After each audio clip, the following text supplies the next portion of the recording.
appreciate that. Nice. What's it like? I was actually there in attendance in Cleveland for Coe's first career NFL touchdown, which was awesome. And, Awesome. It was a great game. You could hear me on camera. I was just screaming, "Say it ain't so, Coe! Say it ain't so!" Sadly, from there, the game kind of went off the rails a little. That was the last high moment of that game, but it was a great game. Overtime loss, fun time. Yeah. But how was that moment for you? Seeing the first, whether it was on TV, in person, wherever you were, seeing his first NFL touchdown. How was that? Well, dude, I mean, we were at home because it was a away game. We don't travel to a lot of the away games because we can get into that later. But, to watch that and to think I wished I was there live. So to have your video was so cool. And just that, hey, this is so cool. I mean, that was so cool for us. Catching it from Tom Brady, right? Like, he's got the ball yet. First NFL touchdown means a lot, right? I mean, as a dad, that's just so cool to see. It was fun to watch. And, it didn't have the outcome we wanted, but still the same. What a memory! What a memory to have, right? So, and honestly, cool. those.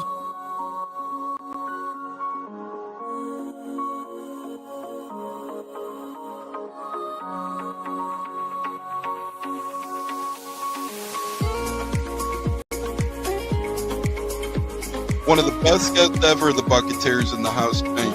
You guys hear him on Tampa radio all the time. He's one of the best in the business. My favorite personal in the business. That's why I'm elated tonight. Growing up in the Chicago area, you're used to sports radio. That's what gets me through the day. So this man does help get me through the day, I will say, with the Pat and Aaron show at work. Nothing like it. So it's incredible. It looks like we got Stunna bumbling in. I'm Tampa Tones. We are joined by lead goon tonight, host of the Pat and Aaron show of WDAE, Pat Donovan.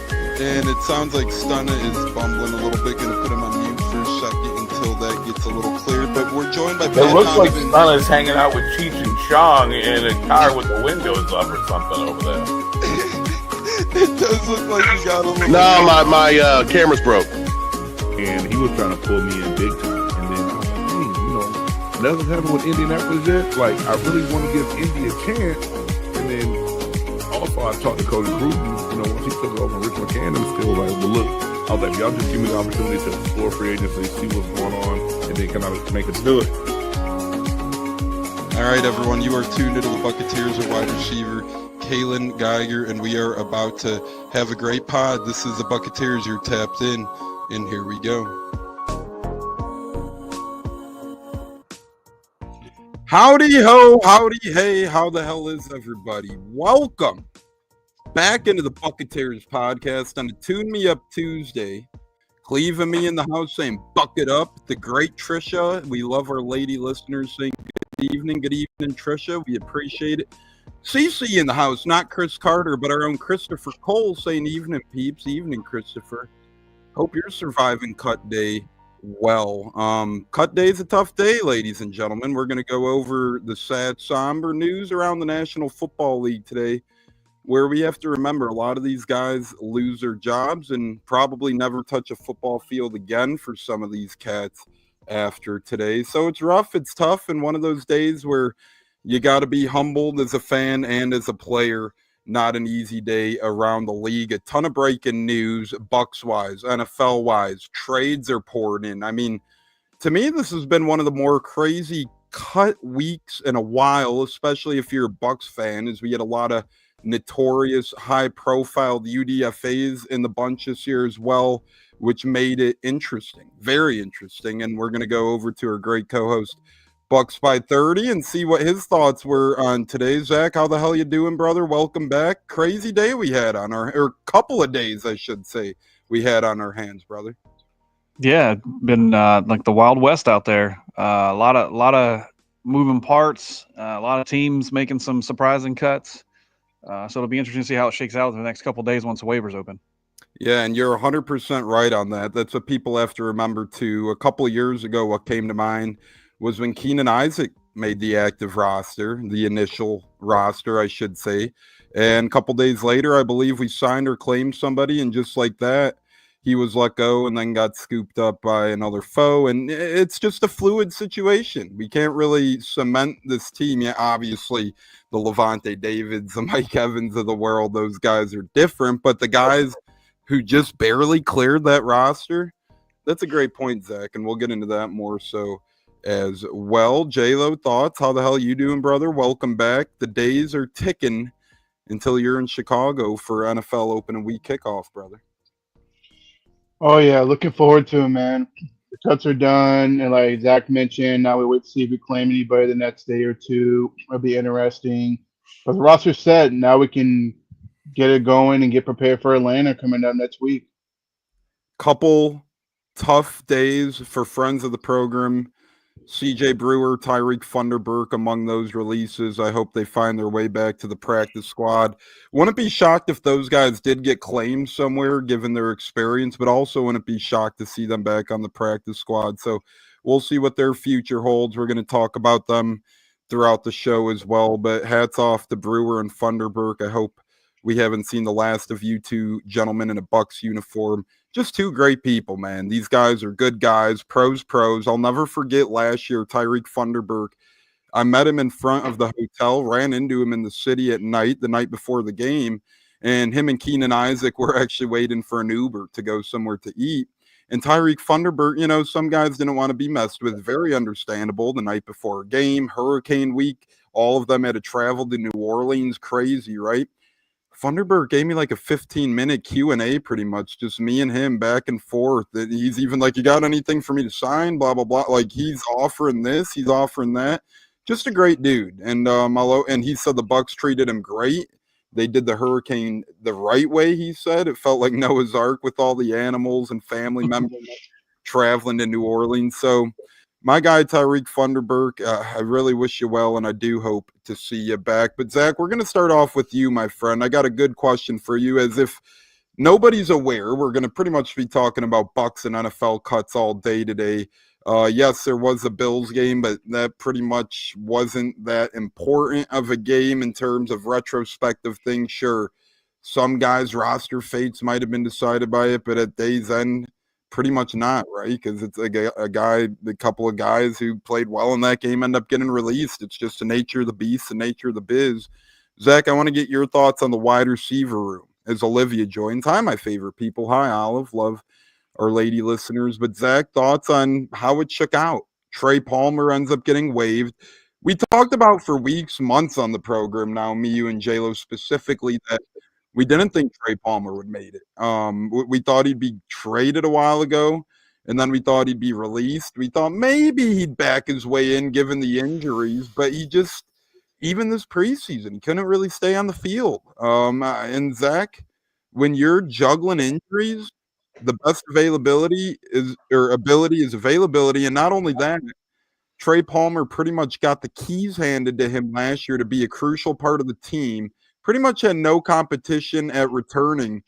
Pretty much did nothing punt returning. The most notorious play he made was because of a duck. And then you got guys like Garrett Green, who I'm going to get your thoughts on. I think he'll end up on the practice squad, but we'll talk about that. Ryan Miller. I mean, these are young guys who balled out.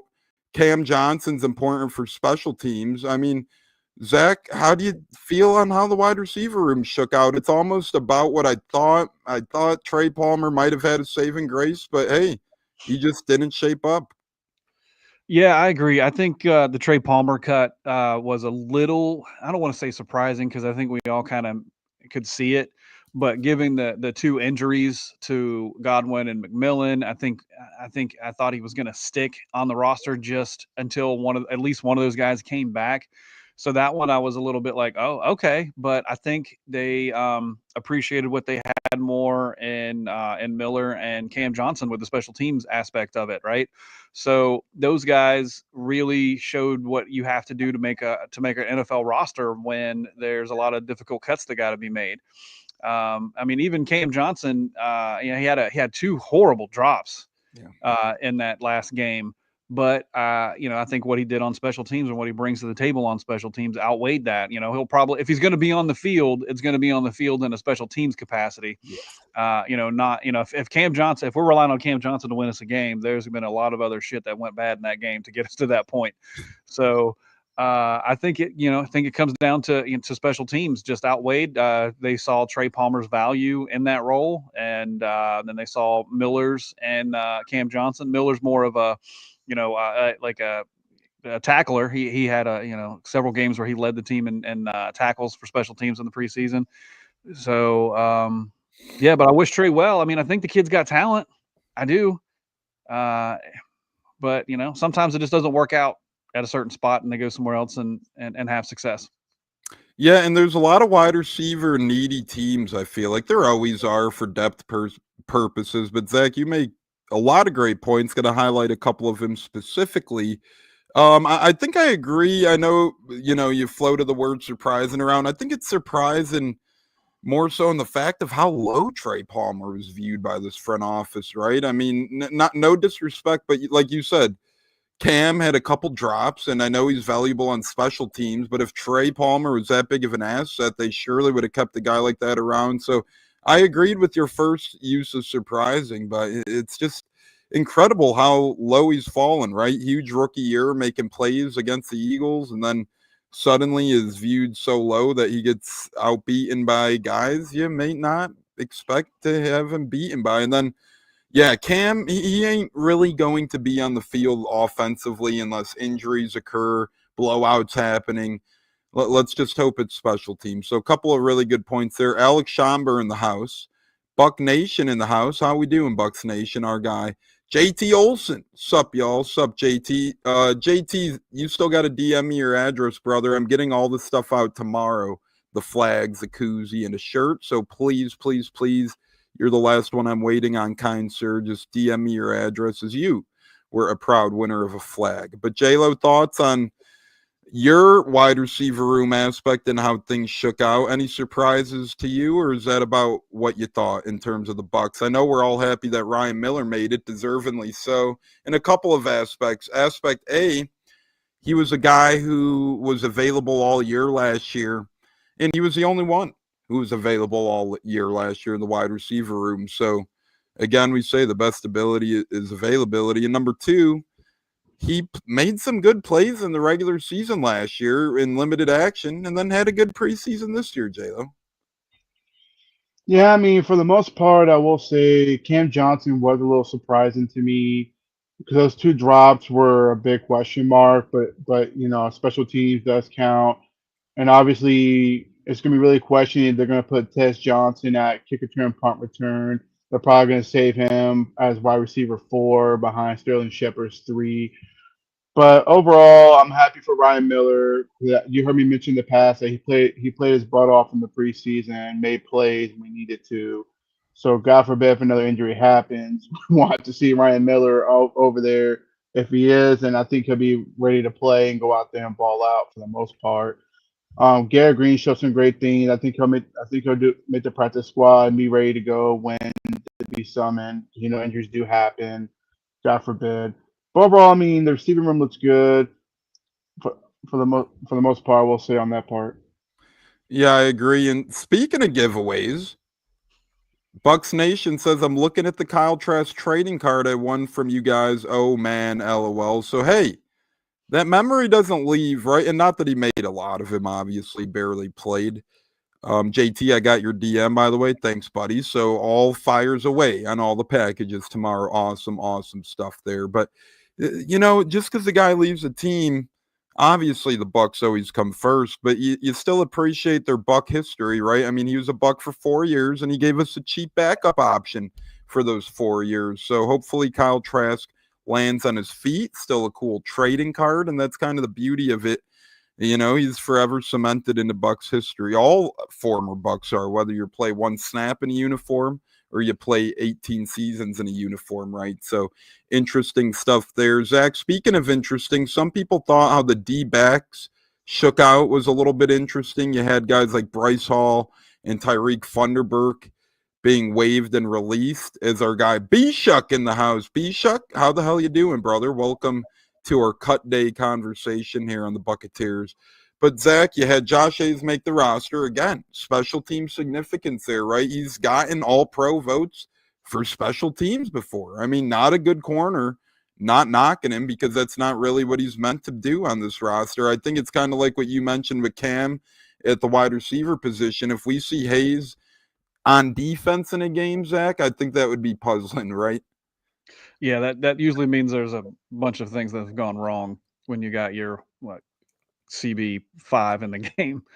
But yeah, there were some interesting cuts. Hayes over Funderburk is interesting, but I also think they have to kind of gauge what that player's interest is going to be if they release them and their probability of getting them back on the practice squad.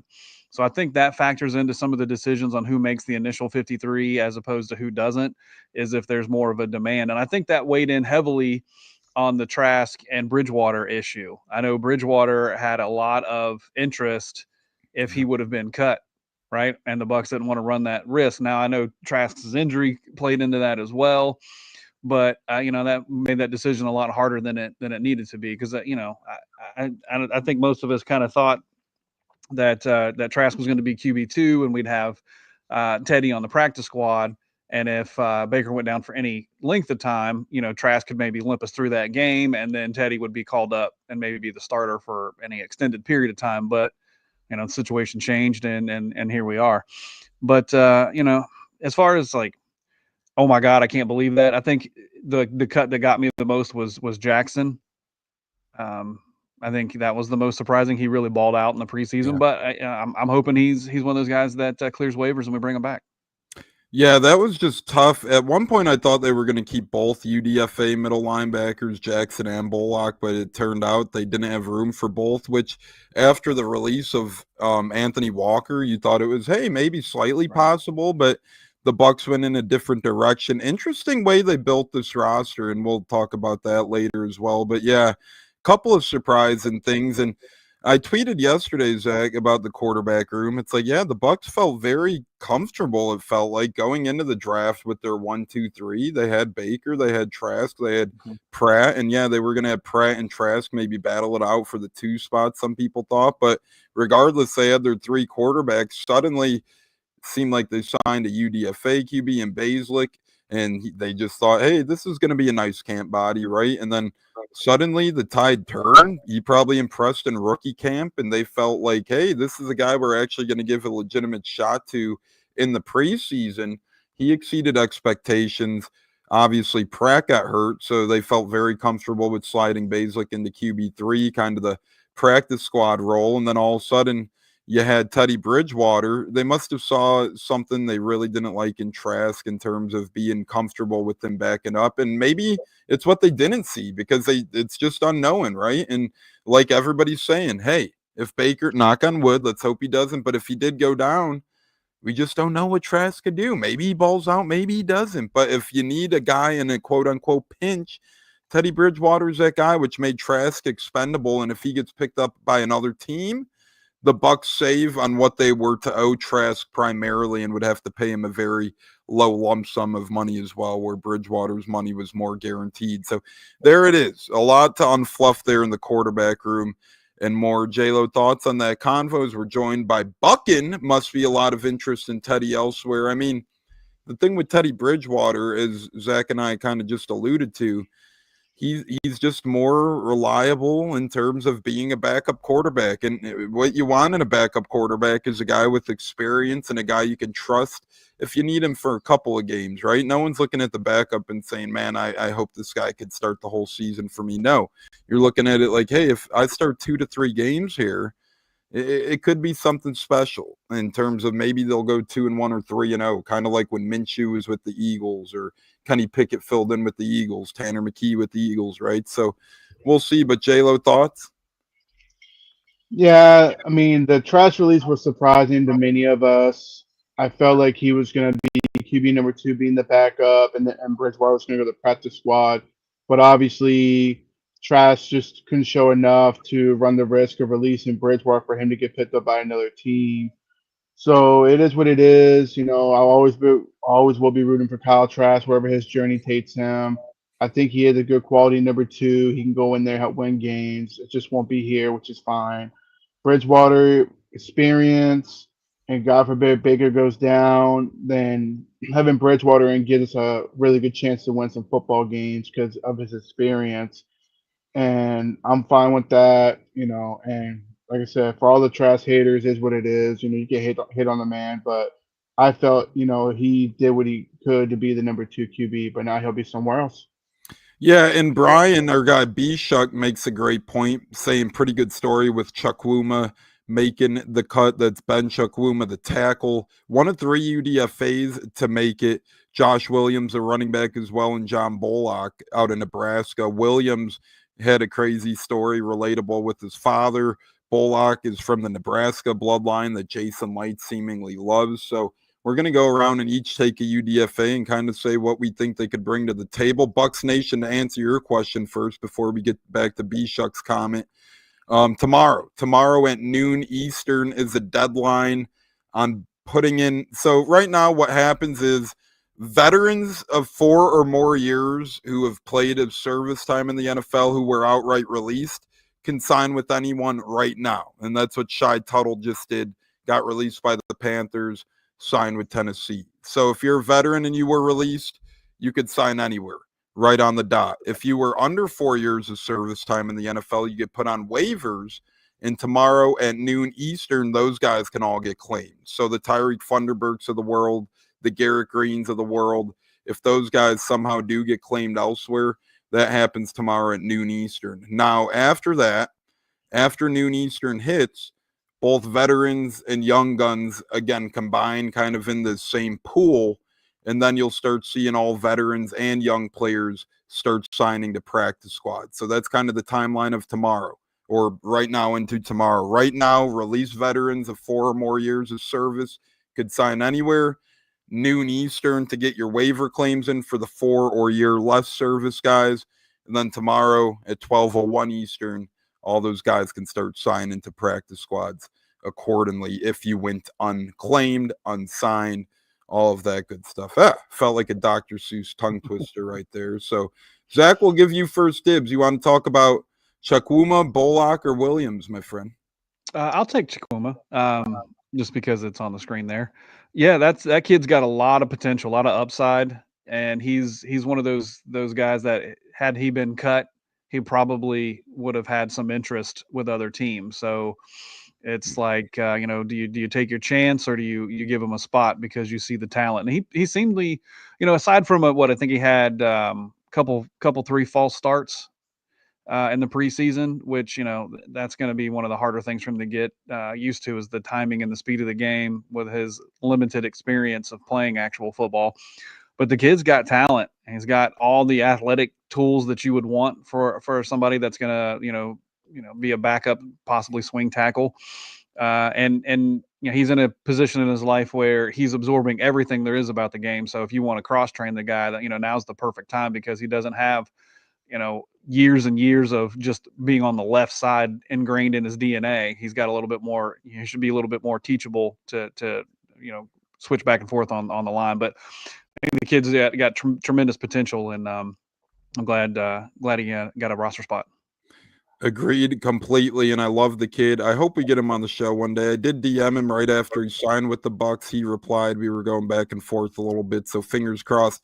B-Shuck, you're right. Yes, he is making the league min, but if you look at the cap hit, Bridgewater's 2025 cap hit, if he were to be released, would have been $1,030,000. And then Trask, the Bucs are probably hoping he latches on elsewhere, and he'll only be about a $200-something thousand cap hit. So I think that's what the Bucs are kind of eyeing out as well. There's about a $830,000 difference in terms of cap hit, as long as Trask signs somewhere else. So if you were to release Bridgewater, you would have had $1 million cap hit, and you would have had to pay Trask the $1.3 million, or whatever that might be. So kind of funky terminology there.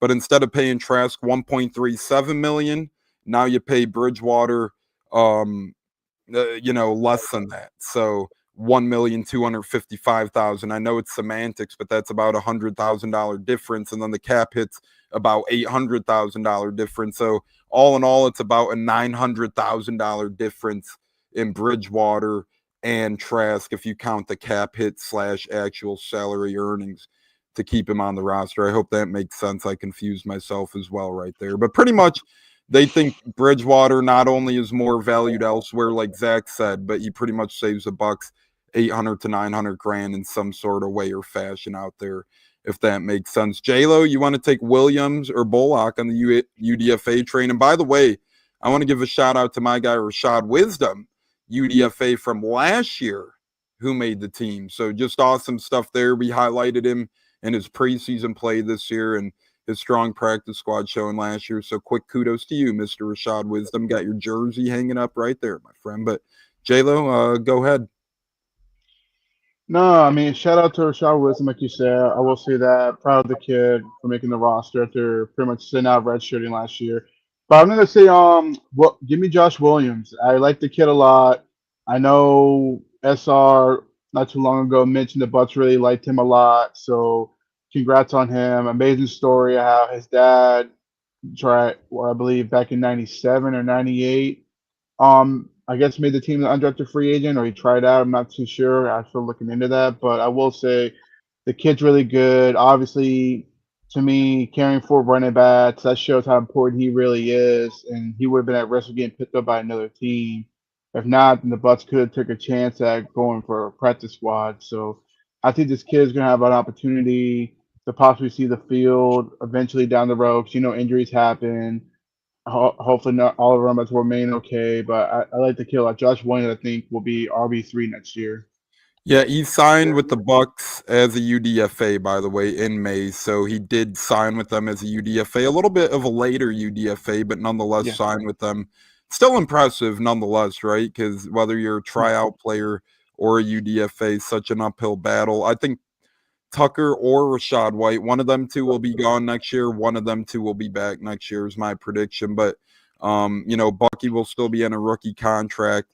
And then you're not going to not waste it, so to speak, but you're pretty much not going to give three guys a good chunk of change out of that backfield. So I think if the Bucs brought Tucker back next year, he'd be like $3 million or over $3 million for a third string running back. That'd be pretty pricey. So we'll see what happens, but we got a whole year to figure that out. Bucking, we always talk about this here on the show. The Bucs do an incredible job with UDFAs year in and year out. You look around the Bucs roster, even if they get 1 year service out of them in years past, there's still hits on UDFAs, right? Like you still look at this team today.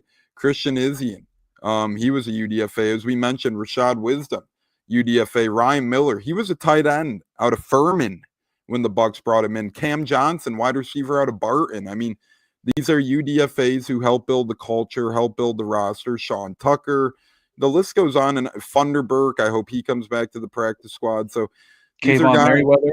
Yeah, Merriweather's on his third season at making it as a UDFA.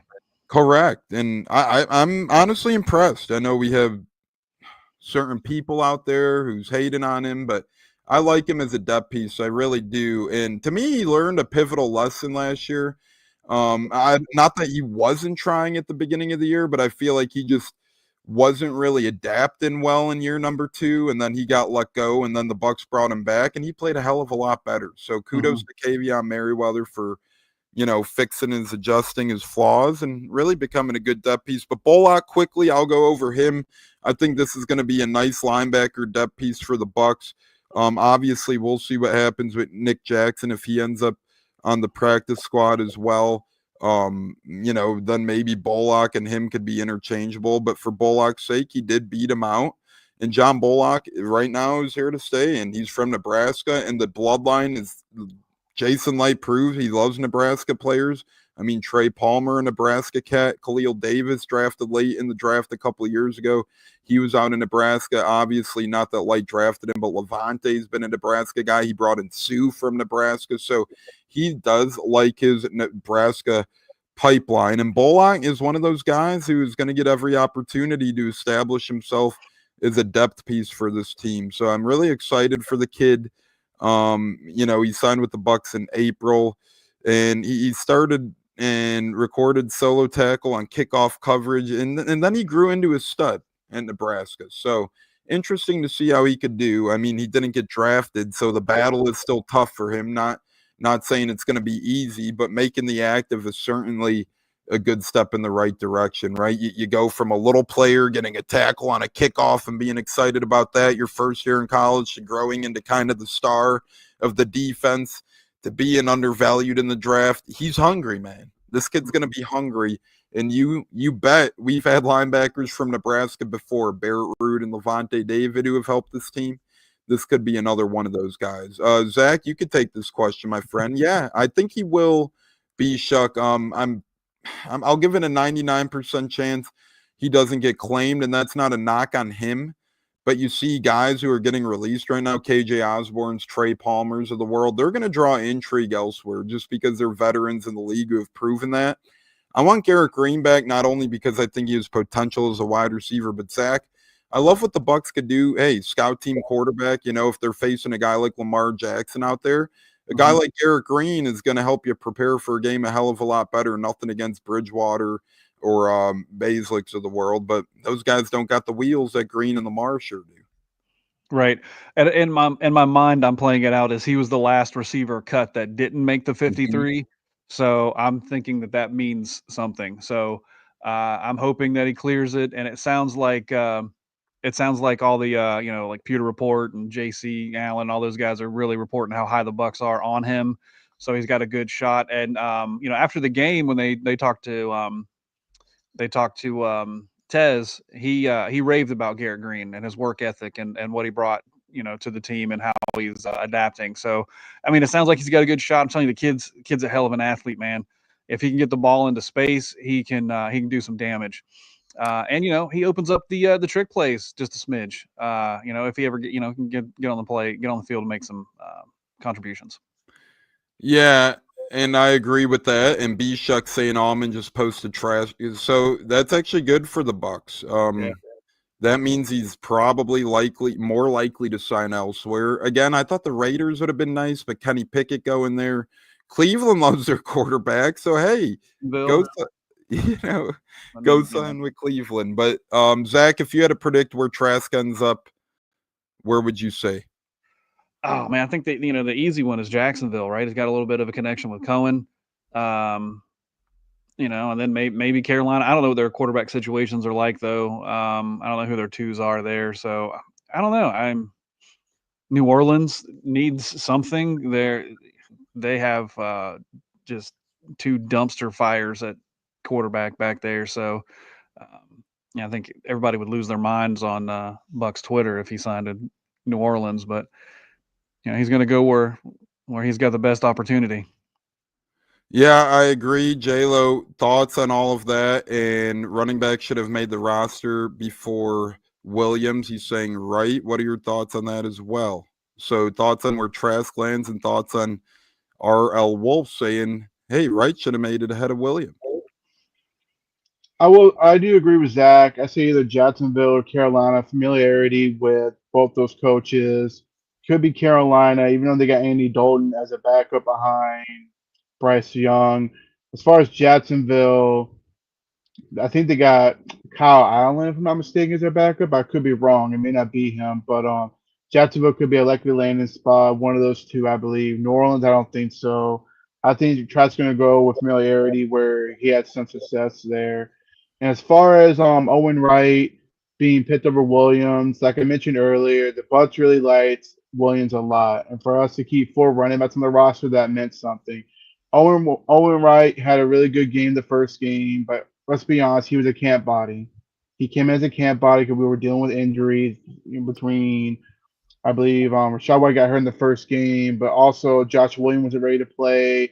And then DJ Williams couldn't play. He got released. So it was more of a depth piece. Maybe they might bring him on as a practice squad member or he'll go somewhere else. But Josh Williams is a future running back 3 next year, so we can end that conversation right now.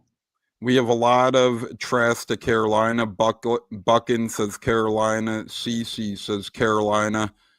Panthers need a backup. Andy Dalton is hurt. Okay, there you go. Shout out to the great David Ferrara, Tampa Realtor, joining us live on Facebook right now. We appreciate it. But hey, Jacksonville, Carolina, there you go. You have a couple of options for Trask right there with familiarity. Yes, Dalton is questionable. Even if he is healthy, though, wouldn't hurt to just have a voice in the QB room who's familiar with Canellis just in case a Bryce Young or a Dalton get hurt. And then you never know. But we do appreciate the Super Chat B Shuck. I combined your name with the chat there.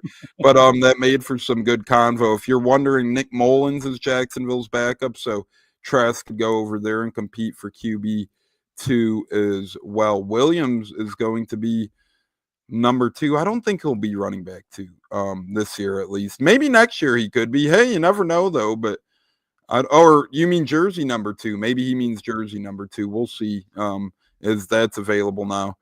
Yeah, you also have some people saying, hey, Book is going to be number 2. It's like, no, he's not. He's going to stay number 9, maybe next year, but he's a rookie. They've just mass produced so many of his jerseys. You know how much money that would cost a rookie to change numbers right now? You'd literally have to buy every single number 9 jersey that's in production or already produced off the shelves. And right now, that's probably an all-time high for a first-round pick. So we won't go there, but we will go here. We're live on the Buccaneers podcast on YouTube, Facebook right now. You can catch the instant replay on Apple, Spotify, Google, Stitcher, Deezer, Tweezer. No, I'm just kidding. But a lot of outlets. You get the point. Couple of news and notes from around the league before we get back to Bucs talk. Bills put their first-round pick, Maxwell Hairston, on injured reserve with designation to return. He was rumored to maybe go to the Bucs at one point, so there you go, Bucs fans. Maxwell Hairston is slow out of the gate. The Raiders have released veteran safety Terrell Edmonds, making it interesting. The Raiders also waived 6th-round picks, quarterback Cam Miller and quarterback Tommy Mellott, so neither late-round quarterback landing in Vegas. Maybe that's a sign of things. Hey, even though they got Kenny Pickett, maybe they'll still look at a guy like Trask. Couple of news and notes, those were from around the league. This is interesting. Greg Allman just tweeted there are 18 players from Bucs Week 1 roster last year who are on the 2025 53-man roster. A full third of the team churned. The following players aren't here this year. That is JTS, Will Golston, KJ Britt, Whitehead, Trask, Camarda, Trey Palmer, Bryce Hall, Thomas, Russell, Ben Still, Robert Hainsey, Justin Schooley, Mike Green, CJ Brewer, Tyreek Funderburk, Newman, the O-lineman, and Jose Ramirez. So that's a lot of players who were here last year. But, Zach, not a knock against them. No one really too notable, if I might be quite honest with you. I mean, Will Golston's notable in the community locker room and all that stuff. But, I mean, outside of him, terms on the field, yeah, some nice pieces, but nothing crazy. Yeah, well, Golston's more of a retirement situation. Exactly. So it's a little bit different. But a couple of those guys might end up back on the practice squad. So that number, will probably go down a little bit. And then Whitehead, I don't know, where he's at medically. So he might not be physically able to play either. But it just goes to show you how good of a job drafting and signing undrafted rookie free agents this front office is, that there's that much of a competition, even with a roster this stacked. So you keep bringing good players in, eventually you're going to, good players are going to go out as well. There's only so many spots, unfortunately. Yeah, exactly. And that's just it. Only so many chairs in the game of musical chairs. Bucs Nation, Jose Ramirez, I'm surprised. I'm not really surprised, only because A, late round pick, B, he's never really made the next impact. And maybe it's because of lack of opportunity. Maybe it's because of injury. Maybe it's because of something else. But he really just never stood out in regular season games and practices. He had a couple of nice preseason performances, but so does everybody. Not everybody, but, a lot of people do. And there's only so many cooks in the kitchen, like we just alluded to. I mean, it was pretty much him or Marquis Watts, and both kind of had similar backgrounds. Both have been hurt. Both haven't really shown much in real world stuff. Both have shown great football skills in preseason. But one of those things, man, as Zach just alluded to, only so many chairs to go around. So interesting stuff there, J-Lo. We're going to give you a different angle at things because we do have so much to talk about here on today's Tune Me Up Tuesday with the Bucs making so many moves. Now we're going to go into a different aspect a little bit, blah, blah, blah. Let's see here. We're going to go into overall cuts, some more guys the Bucs have cut today in their initial 53-man roster. Remember, we say initial because it's just today. Tomorrow at noon, one or two spots might be changed, and it's just that simple. Maybe tomorrow before noon, if there's a veteran out there that the Bucs like. Not saying there will be, but I thought it was interesting. The Dan Patrick Show had Ben DiNucci on today. Quick, he's a friend of mine. Interviewed him with Timeskew. He got drafted by the Cowboys that year, and now he's been cut around the league 7 times. But he's just saying how quick things change, right, and how quick things happen, and how it's the NFL. So, again, just like we say, you got to keep your head up, keep your head on a swivel, and just because you made it today, it's sad as it sounds, you might not make it tomorrow. So we'll see there.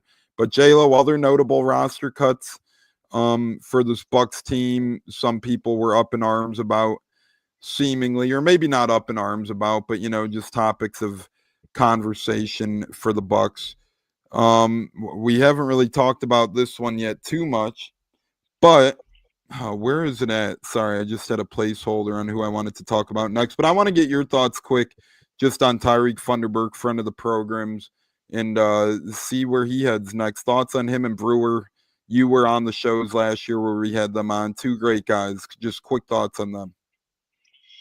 Yeah, I mean, shout out to both of them. Unfortunately, I couldn't make the Thunderbird show, but I did watch it. It seemed like a really good That's right. My overall. apologies. But you were you're there good. for Brewer. CJ Brewer was really cool interviewing him, talking with him. Actually, he was probably my first interview I did talking with the Bucs player for the most part. I think there's a good chance that, he may not get claimed. I think he'll come to the practice squad. Same for Thunderbird. I think it's a good shot that both can come back as practice squad additions.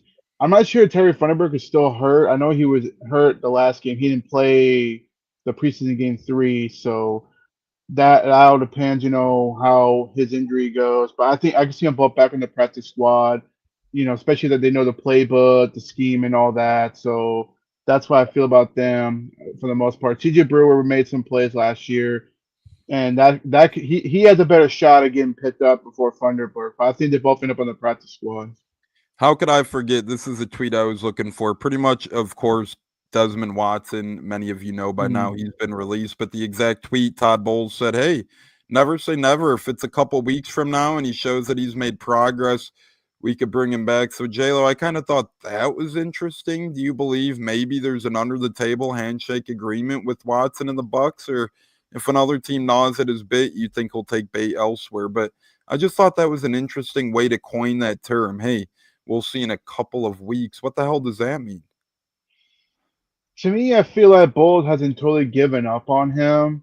But at the same time, Bowles did make it known that if you're not going to be practicing, you're not going to play. And if you're not going to play, you're not going to make the team. So I think he's not totally knocking it away to where he would have some interest in bringing Desmond Watson back. But now Watson can go try to prove himself. Maybe he was close. Maybe he was close to dropping the weight. But at the same time, we don't know what exactly he weighed toward the end of the preseason. And to me, I feel Bowles hasn't given up, and neither has the coaching staff. So maybe in a couple of weeks, if it comes back around the corner, he could be on the practice squad.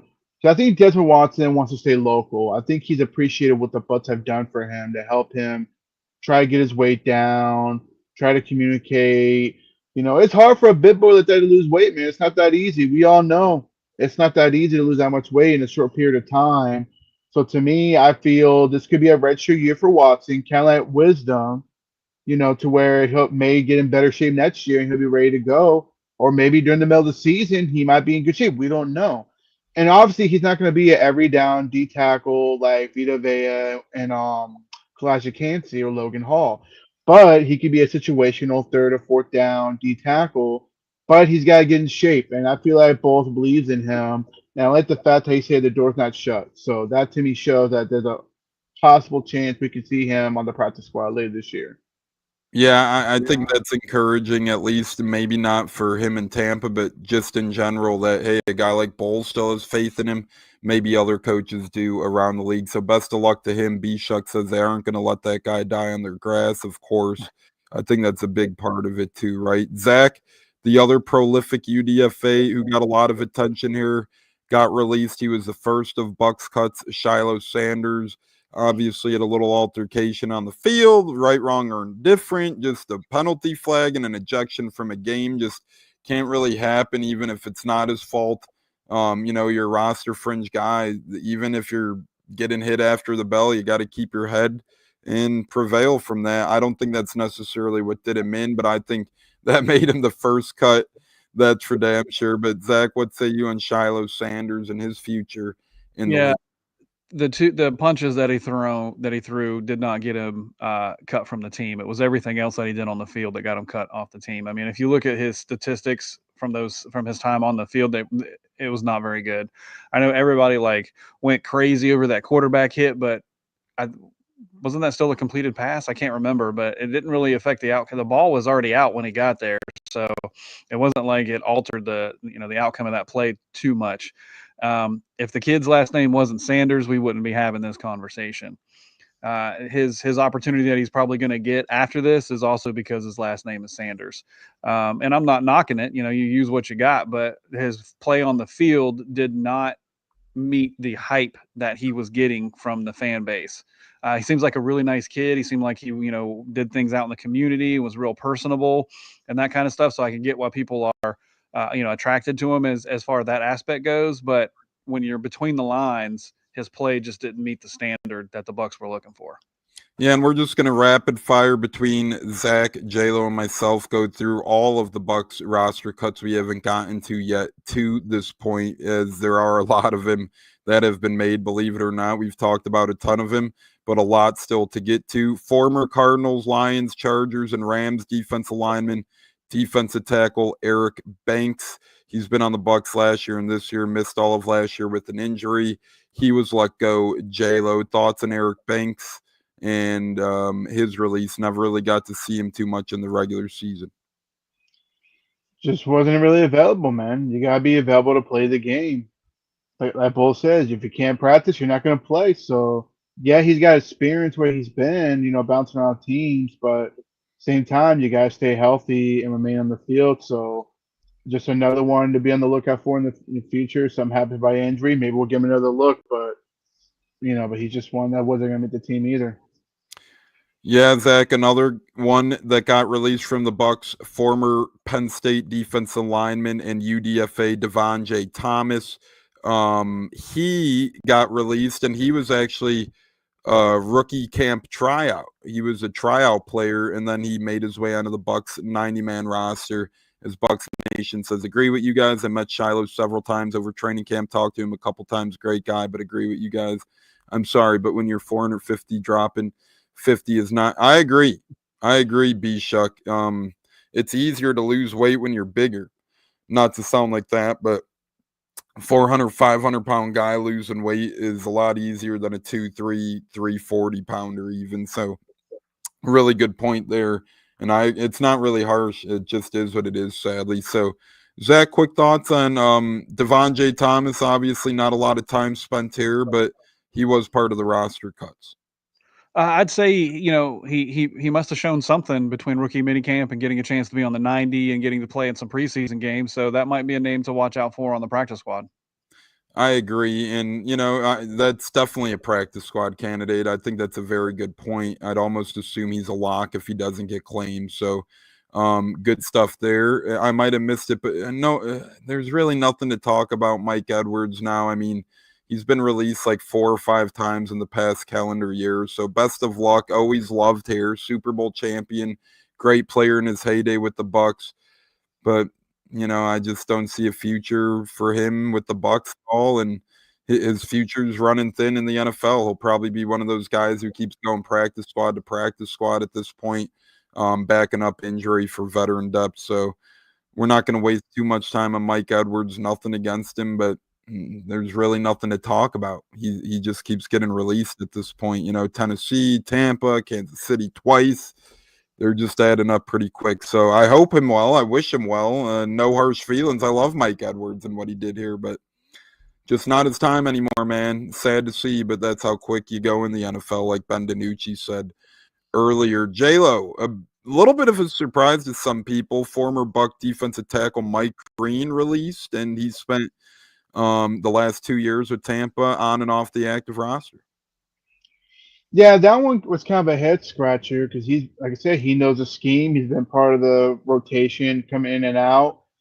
I feel maybe the Bucs are confident to make room, because obviously Chris and Tristan are off the pup. They're not going on the pup list. That takes roster spots. So maybe they're hoping that he clears waivers and he'll go to the practice squad. So I think they're counting on him not getting picked up by another team. And I think he'll end up on the practice squad. I think it's more of a. Go ahead. No, you go on. Finish your No, thought. no, I was saying is, because they had to create more of a roster spot because of the other two starters not playing between Chris and Tristan. So I think that's what reason why they cut him, and I think he'll go on the practice squad as well. I agree. I'll take the next one, and this one's a shame. Rakim Jarrett, man, what can you do?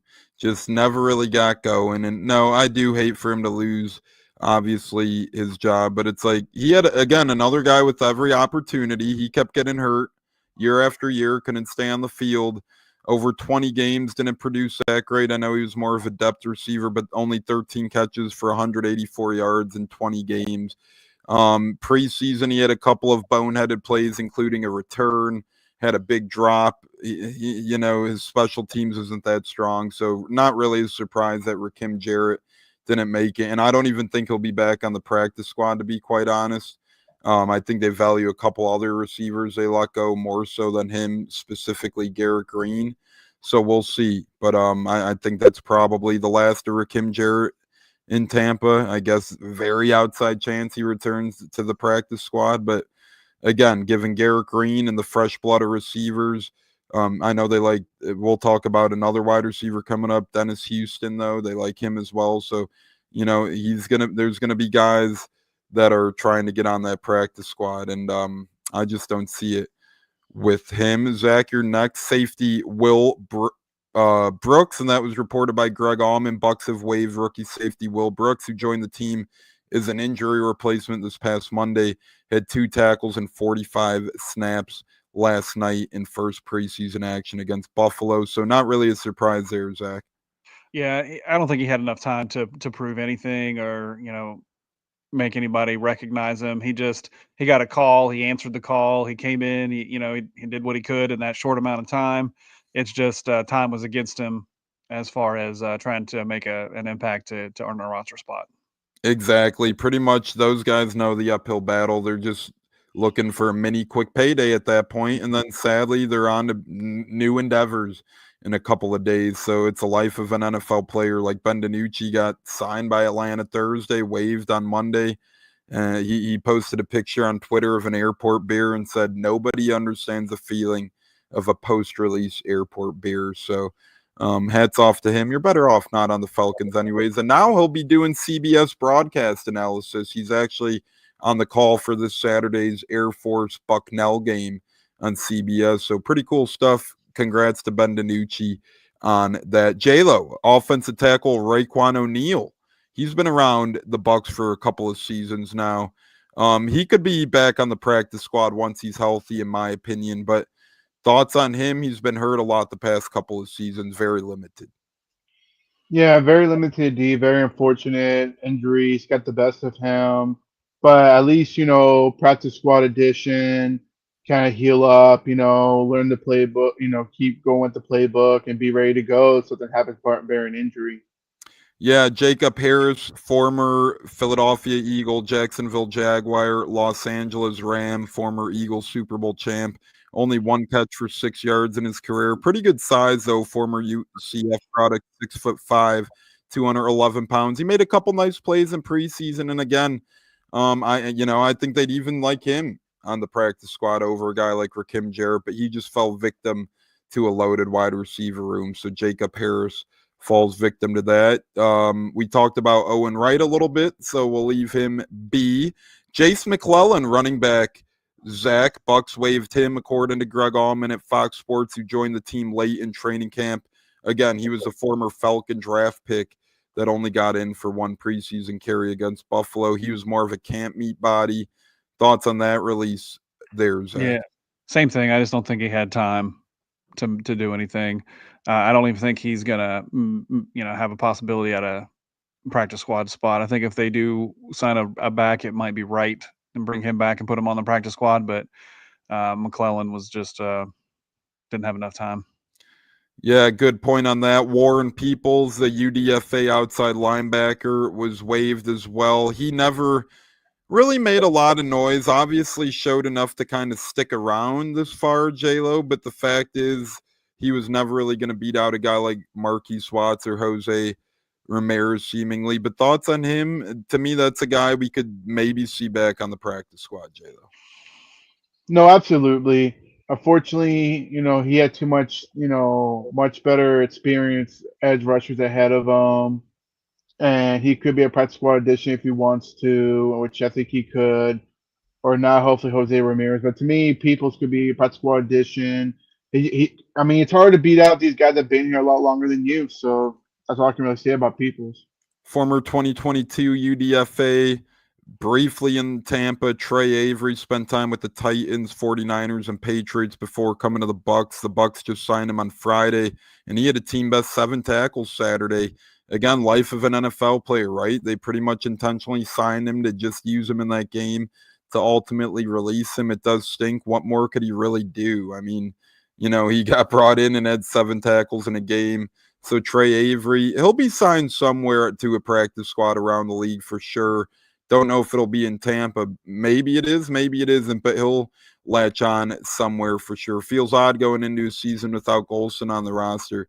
Yeah, and imagine, knock on wood, when that day does sadly come for Levante and Mike, it's going to feel just as weird, even more weird. So Will Golston, I would have liked, that's why I would have liked, a lot of people were against my idea of this last year, but when they did the concept of, year of crew last year on the stadium murals, they had when they signed up with the Bucs or signed with the Bucs or got drafted by the Bucs, like crew since blank.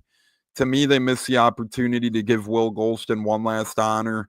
They had Evans up there. They had David up there. I get Mayfield because he's a quarterback, but to me, I would have put Will Golston up there because his longevity. How cool would that have looked to have 3 Bucs tenured that long? That's just my opinion, though. Obviously, sadly, it didn't work out like that, and now it's too late to do something like that. I always thought that was a missed opportunity by the Bucs, though. So, Zach, you get Jake Majors. He was given a lot of money as a UDFA to come in and compete for this offensive line, and all you heard for a while was Majors, Chukwuma, which one will last?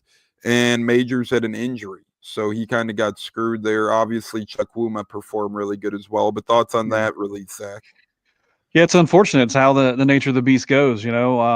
Best ability is availability. We say it on the show all the time, and it's unfortunate that the kid got hurt. But the investment that they put into him, they obviously saw something. He might land back on the squad and get another opportunity. Definitely, he could be one of those guys who come back in the opportunity. Buckin says agreed, obviously wasn't the greatest Buck of all time. Exactly, and even better than the football field, he was a great human being, right? Sometimes that's overlooked, and the things Golston has done for the Tampa community as a whole, really thought he would have made it up there, but missed opportunity. I still hope for Ring of Honor. I really would love to see Will Golston go in the Ring of Honor. I've been called crazy for that. I'm like, you're crazy, man. I mean, Ring of Honor isn't the Hall of Fame, man. It's to signify the importance to the franchise that you played for. And Will Golston, if the Hall of Fame, it's not the same thing. So don't mistake it for a Hall of Fame. Yes, it's for good players, but Will Golston was a good player, Super Bowl champ, longevity. Zach, Connor Baselick, this one's pretty easy. We'll probably see him back as QB3. Yeah, I was pretty hard on the kid when I saw him at first in practice that day. But he hadn't been there that long, gotten that many snaps. So he did well. He showed well in his 2 outings, and I think they see him as QB3, emergency QB. So he'll be back on the squad, no doubt. But can I just say something about Golston? because I can't agree more with what you're saying. Every successful team needs a Cliff Livingston. And if you've been around sports for a long time, you understand what that means. You need that guy that is going to go in there. He brings his lunch pail to work every day, and he just does the damn thing. And that was Will Golston. Season in, season out, he just showed up, did his job, didn't cause any drama, was solid and reliable and dependable, and couldn't have been a better, nicer person. And he did a lot for the community. So absolutely, he should be a considerate for the Ring of Honor. He exudes what Tampa is. He's in the same breath for me with Levante David. They're like the same. They play different positions, have different skill, but as far as their impact to the team and the community. I agree with you completely, and people overlook that, though. People seem to lose track of that, and we can't forget Golston I'm saying it like a bad thing, but he battled a regime change and a scheme change. That's not easy to do, right? When you're a defensive lineman, he started his Bucs life in a 4-3, and now he evolved into a 3-4 and was able to stick around. Hell of a run stuffer, too. Stats aren't always for everybody, and I think he played beyond what his stats indicated. So love me some Will Golston. I'll always be appreciative of Big Will and what he did in Tampa. And you never know. Never say never, only because we're one injury away from a guy like that given the chance, right, Zach? Absolutely. He'll answer the call. Yeah, he's coaching, I've seen in somewhere around Tampa, so he's staying in shape with those guys. I believe it's Sickles High School. He's a Sickles High School defensive line coach. And J-Lo, not only your thoughts on Will Golston, but Ben Scott getting released as well. Ben Scott can't body. That's all I can really say. Maybe he might come to the practice squad, but always good to have him. Always good, to be in touch. You never know when injuries happen. He'd probably come back for sure. But William Golston, I met him one time. Well, I see him a few times at my training camp, but the one time I really had a conversation with him was back in 2018, before the season started, and he was just an amazing guy to talk to. He gave me 30 minutes of his time, and he told me so many fun stories, and just a great guy overall, and I wish him the best, and I agree. I think he does belong in the Ring of Honor someday.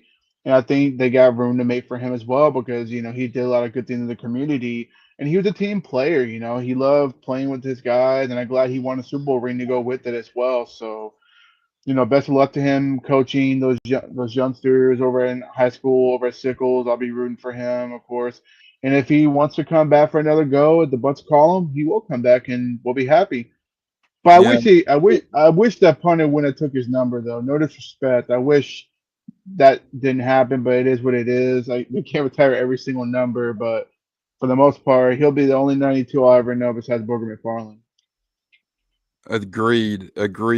Yeah, 92 reminds you of not only Booger. For the longest time, it was just Booger, but now the great Will Golston as well. So, Big Will, if you ever listen to this, show this to the Bucs as your frickin', how Ira Kaufman does the Hall of Fame stuff. Show this to the Bucs as your Ring of Honor case, damn it. Just call Zach, me, or J-Lo, and we'll be bricked up to make you fight into the Ring of Honor. And we have your back. Speaking of have your back, Zach, or wait, no, I'm up. I'm sorry. My apologies. I'm up next on the UDFA go-round as the great Rochelle Grzafis tuned in as well. Anthony Walker, we only mentioned him briefly, so this is shocking. Obviously, we keep saying it, but injury importance. And Anthony Walker suffered injury and never really got his footing here. Then you had two undrafted guys ball out between Jackson and Bullock. And next thing you know, the worst thing you could do as a reserve player is get hurt, watch from the sidelines, have a young kid come in and play well. And I think the Bucs just felt he was expendable at that point.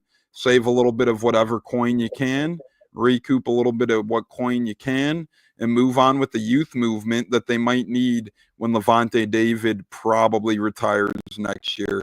Servace Dennis gets hurt a lot.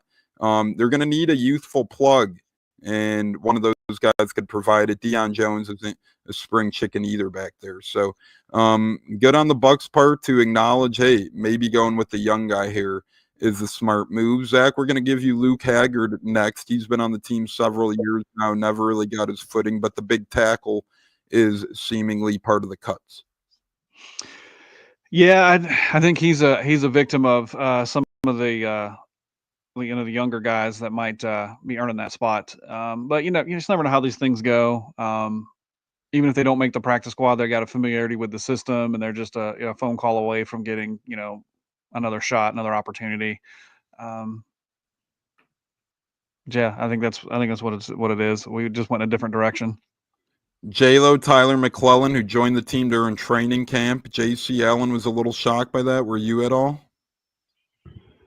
Um, Not really. I feel like, he's somebody that the Bucks are willing to probably put him on the practice squad to make more room for other positions. So that could be a practice squad addition in case, injuries happen, then we get called up and he join the roster. Definitely so, and you are live here on the Buccaneers. We're continuing to go through roster cuts. Tanner Tuala was one of those, a tight end, signed a couple of years ago out of Illinois State. We follow each other on Twitter, so that's a rough pill to swallow, but just fallen victim to an important tight end room of 4 really good tight ends already, and B, just not producing with your opportunities this year in training camp and preseason. Got to make the most of it. Bucs will probably have a new tight end on the practice squad moving forward. We talked about Nick Jackson, so we'll skip over him. Nash Hutchmaker, you get Zach, as he was undrafted rookie D lineman, and Greg Allman believes that he could probably return to the practice squad. So that is a good thing if a guy like Greg Allman's saying that. He's from Nebraska as well. Another Nebraska bloodline guy, maybe 6'4", 24 years old, 310 pounds. Yeah, well, if Greg Allman is saying he's coming back and he's got the Nebraska tie, I mean, the dude's got to be a lock for the practice squad, right? I mean, you can't have two better things working for you to try to make it onto the Buccaneers roster. So he's a young guy, got potential. I mean, why not take a look at him and keep him around for a little bit, see what he's got to offer. Correct. I agree. And, another Nebraska guy, D lineman from Nebraska, have had a little bit of success in the NFL, or, well, for the Bucs, let's say, of late. We talked about Bryce Hall, Desmond Watson, J-Lo, Dennis Houston. I only brought him up briefly, but say you. Practice Dennis, squad for sure. Wide receiver, right? Dennis yep. Houston. He Yeah, was I he think. was brought in What? last year. Yeah, I think he'll be a practice squad addition. Best case scenario for him. I think him and Garrett Green will be the only two receivers. Maybe have one more, but I say practice squad for sure. Javion Farr, who they've proclaimed they've liked at point, but he was injured. Small school guy from Augustana, had 3 tackles in his only preseason game. Wasn't around the team that long. Maybe practice squad, but he's hurt. So maybe that'd be down the road when he gets healthy. Give him that chance, but doubt he's ever back. Just under short circumstances, one of those positions where you kind of got to be ready to roll for any time. And I think that does it for Bucs rosters and roster cuts. And there might be a couple more that haven't been officially announced yet. A couple things that might happen with Antonio Guerrero, who's hurt right now, and guys like that, right? But we'll see what happens there. But Zach, as we wrap up the Bucs roster talk here, anything we missed you might want to go over? I don't know that we missed anything. I would like to say about the whole Desmond Watson situation.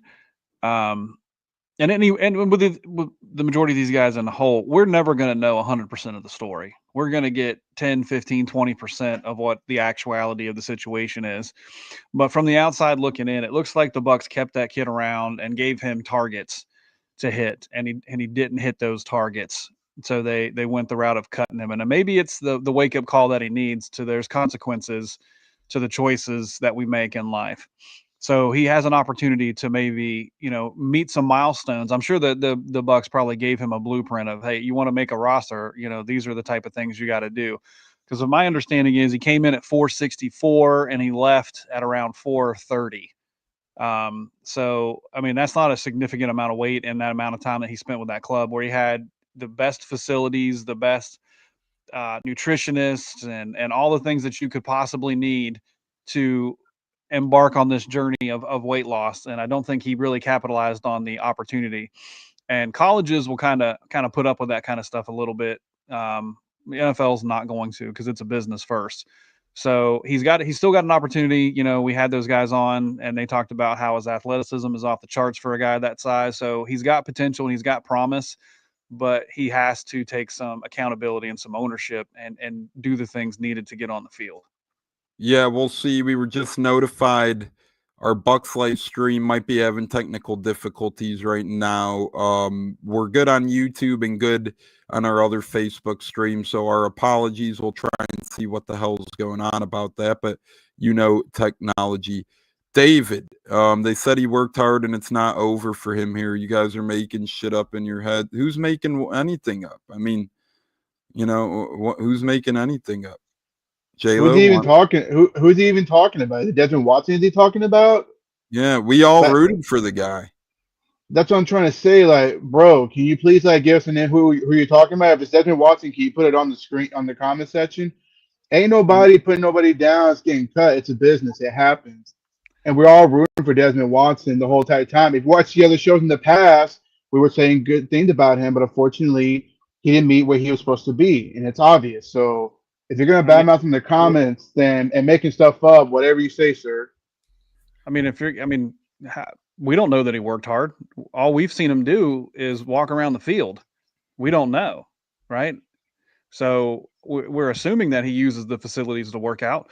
But what I'm saying is they've put milestones in front of you, right? You're 464. You're not practicing because you weigh too much. So here's a blueprint of how he's got to get there. And if he would have hit some of those milestones, we would have seen that kid practice. We would have seen him get on the field. We would have seen some opportunities. But all we saw him do was stand there and walk around a little bit. So he obviously wasn't meeting the milestones. I mean, if he was trending in the right direction, and this is my opinion, I don't know anything. This is my opinion. But if he was trending in the right direction, they had the ability to put him on the inactive list and keep him around, keep him on the roster, on the payroll, but they didn't do that. They chose to waive him, and that there has to be a reason for that.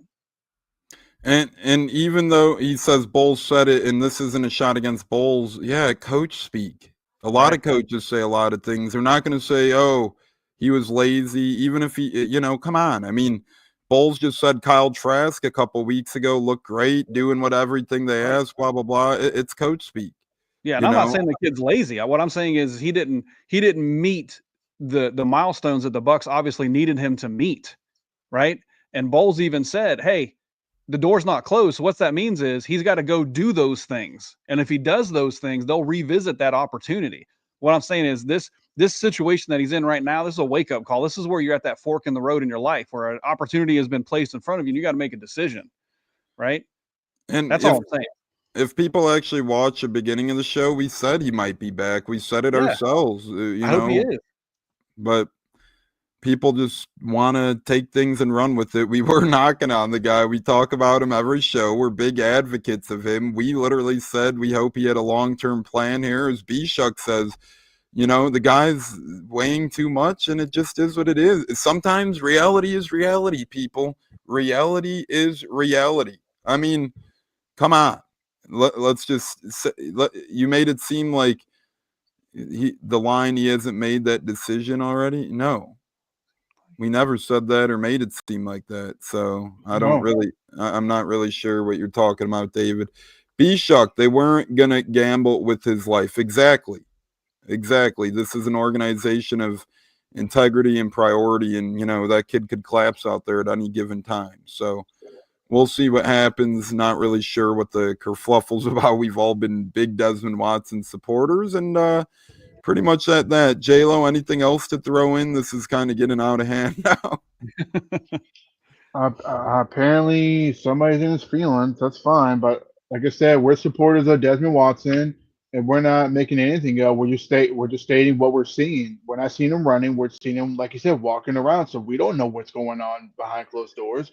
But obviously, he didn't play because he was not in shape, physically ready to play. Simple. Any coach would tell you that. Any coach would tell you that in any sport. If you are not in the right shape, you are not going to play. And it's not because you're lazy. It's because you just got to work better and just get to where you need to be. I mean, that's just my truthful opinion. But as far as that goes, I mean, I don't know what else to say, man. Yeah, I don't really know what else to say on that either. I think we said I'm all we lost. could. We're fans of him. We hope he's back. We hope he makes his strides. But yeah, I don't know. You guys are in your feelings now. Not really, but you just kind of freaked out on us for no reason, sir, and swore at us, and we just addressed you. That's it. So you literally said we're making shit up in our heads. So you were the one in your feelings, my friend. You literally said we were making stuff up. But carry on, onward and upward, whatever. What can you do? Haters are gonna hate.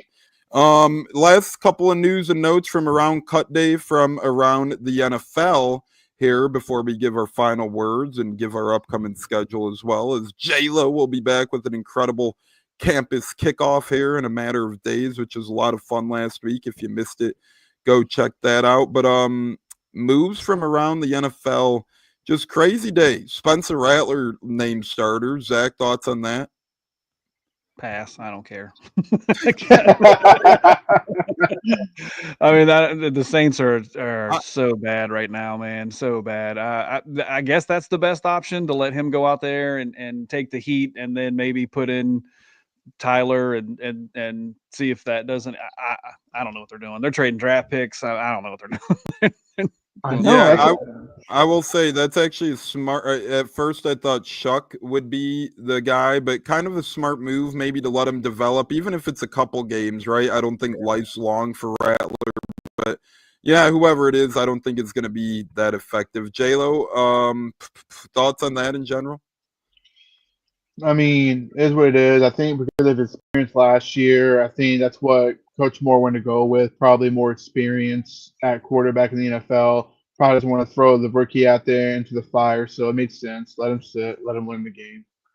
John Ledyard commented on the state of the Saints right now, saying this is how pathetic the Saints are. Let me find it earlier.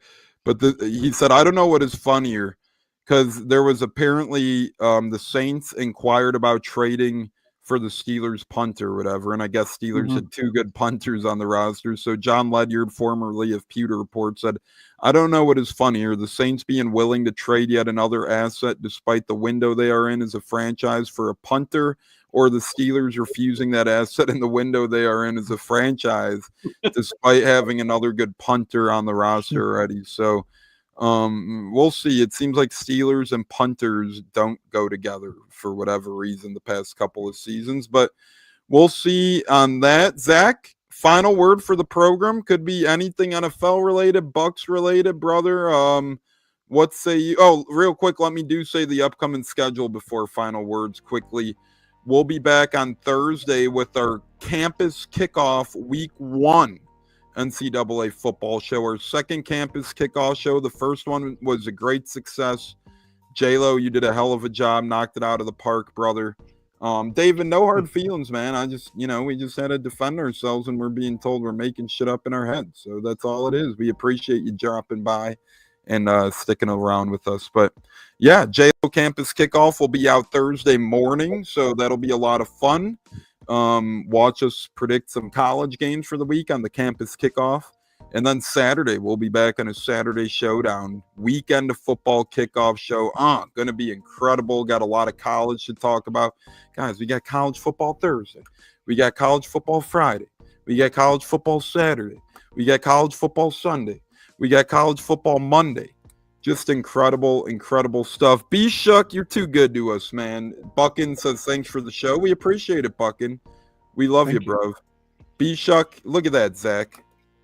I'm telling you, that's the guy right there. I can't say Appreciate anything you, man. nicer about Brian. He is a class act all the way around. Just a great guy, and a really cool guy in person, too. So glad I got the chance to meet him. That's for sure. And B-Shuck, thanks for the great super chats and convo today. We appreciate you greatly. You're always welcomed around the Buccaneers. If you ever want to come on a show, feel free, my friend, and we'd love to have you on and spit some football with you. So feel free. J-Lo, final word for you, my friend. Final word, man, college football's here. I cannot wait to do the campus kickoff coming up Thursday morning, like you mentioned. And last weekend of no Buccaneer football for a while. We're back. Cuts are made. I'm excited. And like I said, thanks for all the commenters. B-Shut, you're the man. Thank you for contributing, helping us out here, and also shout out to the team, man. I think we're gonna have a fun season, boys. I can't wait. I think it's going to be a fun season as well, Zach. Final word for you. And we're about a week and a half away, just under 2 weeks away from our Monday show kicking off when the season hits about memorabilia and man caves, brother. I can't wait. Yeah, real quick, I'd like to say one more thing about Desmond Watson. I'm just kidding. I was like, all right, hold on. Pump the brakes. Yeah, David, if you think I'm making stuff up, man, I apologize. These are my opinions on the situation as I view them. I'm not trying to make anything up or promote an agenda. These are just the way that I interpret what I'm seeing. So I apologize if it came off that way. But the show, September 8th, we're going to talk about man caving. We're going to talk about memorabilia. We're going to talk about all things collectible. So if any of you listening have a collection hobby passion and you want to maybe come on the show and talk about that, DM me, and Tones and I will go through those submissions. And, we're going to do that. We're going to have some fans on. We're going to talk about their collections, why they collect it, what they find interesting about it. And we're just going to break it down. It's not going to just be sports memorabilia. It's going to be anything that you could possibly collect. So if you like collecting or want to learn more about it, hit us up, and maybe you can come on the show and talk a little bit about what your passion is. And we're going to talk about what our passions are. So, strap in, because those are going to be some fun conversations. Exactly. Buckin says he loves sports cards. We'd love to hear about that. I just got in the mail yesterday. He saw we have a great podcast, and my guy Drew Dvorak, he just released his first album. He's on tour in a couple states. He makes some really good blues rock. It's called blues rock. He performs in Utah, Colorado, Montana. He sent me his album in the mail, signed, saying, "Keep killing the pod. Good luck, boys. Go Cubs," because he's a Cubs fan. I'm a Cubs fan. So we're going to talk about stuff like that as well, just cool things that might arise on Mondays. And then one Monday a month as well, me and A-Cats are going to have the history of Tampa Bay Sports Show and kind of just go into the details about the latest and greatest news in Tampa Bay sports and over the years and all different Lightning, Rays, other things. So we're going to have a loaded schedule. And, oh, by the way, Joey Nips will be back with his own show, Toeing the Line, talking all things football. Might get a little socky over there, so be prepared. But we'll see what the hell we bring this fall. Join us, man. Buckle in. Now is the time to be a part of the Buccaneers. Now is the time to be part of the Buccaneers family. Just awesome stuff. Anyone from B-Shuck to Trisha to Buckin to Olivia to Jay Roman to everybody else, David, everybody else, Christopher Cole, Bucs Nation 21, David Ferrara, and everybody else, man. We just appreciate it. And good night, B-Shuck. W show. Hey, we'll take the W. W stands for Watson, right? No, I'm kidding. We're done now. Oh, God. Come on, man. No more. I don't want to be accused of making stuff up or something like that. Okay. But just a friendly reminder too, all opinions are our own. We're going to give opinions that some of you agree with, some of you don't agree with. I might not agree with what J-Lo says. He might not agree with what Zach says. He might not agree with what I say. It's just going to be part of the line. But I'm not going to tell Zach he's an idiot, or I'm not going to tell J-Lo he's a fool who makes stuff up. Just part of the game. But go on, whatever. Do what you got to do. And I'm proud of my boys for a great podcast on this Tune Me Up Tuesday here on the Buccaneers. The great Zach, the great J-Lo, Tampa Tone. Exactly, Jerome, man. That's the beauty of it. Everybody can have their own opinions unless you're a Saints, Panthers, or Falcons fan. Then you're wrong all the time. But other than that, Bucs by 30, J-Lo, Tampa Tone's in the house. For Gene, Joey Nips, Bucko, and the rest of the crew who missed it, they'll hopefully be back soon. W's in the chat. Fire the damn cannons. We're so damn close to Bucs ball. Bricked up. Yeah, Dallas is always wrong, too. Except that's Gene's favorite team. Make sure when Gene's back on next, tell him he's a Cowboy and Falcon fan at heart. But other than that, Zach, J-Lo, Tone's out of the house. Good night, fellas, and we'll see you guys Thursday on the campus kickoff with J-Lo. Thanks again, everybody. Good night. Fire the damn cans. Bro, we'll put it like that. Nice. What's it like? I was actually there in attendance in Cleveland for Coe's first career NFL touchdown, which was awesome. And, That was awesome.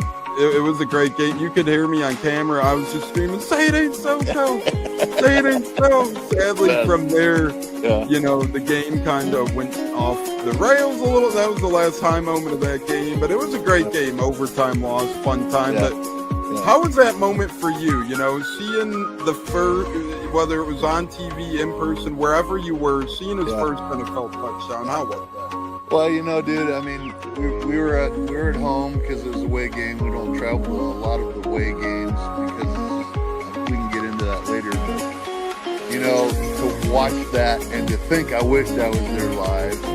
So to have your video was so cool. And just that, hey, this is so cool. I mean, that was so cool for us.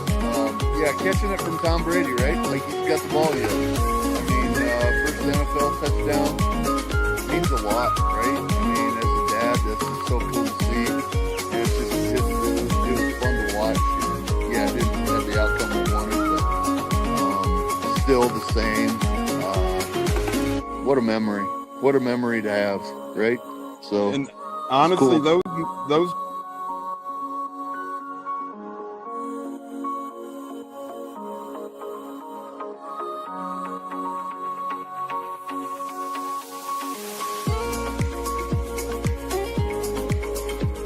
One of the best guests ever, the Buccaneers in the house tonight.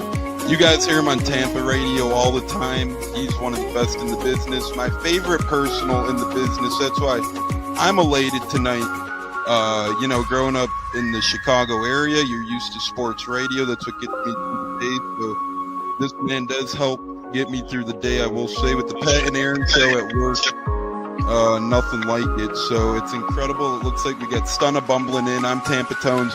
We are joined by lead goon tonight, host of the Pat and Aaron show of WDAE, Pat Donovan. And it sounds like Stunna is bumbling a little bit. Going to put him on mute for a second until that gets a little clear. But we're joined by Pat It looks like Donovan. Stunna's hanging out with Cheech and Chong in a car with the windows up or something over there. It does look like you got a little. No, my camera's broke. And he was trying to pull me in big time. And then I was like, hey, nothing happened with Indianapolis yet. Like, I really want to give Indy a chance. And then also I talked to Cody Gruden, once he took over Rich McCann, I'm still like, well, look, I was like, y'all just give me the opportunity to explore free agency, see what's going on, and then can I make us do it. All right, everyone, you are tuned into the Buccaneers at wide receiver, Kalen Geiger, and we are about to have a great pod. This is the Buccaneers. You're tapped in, and here we go.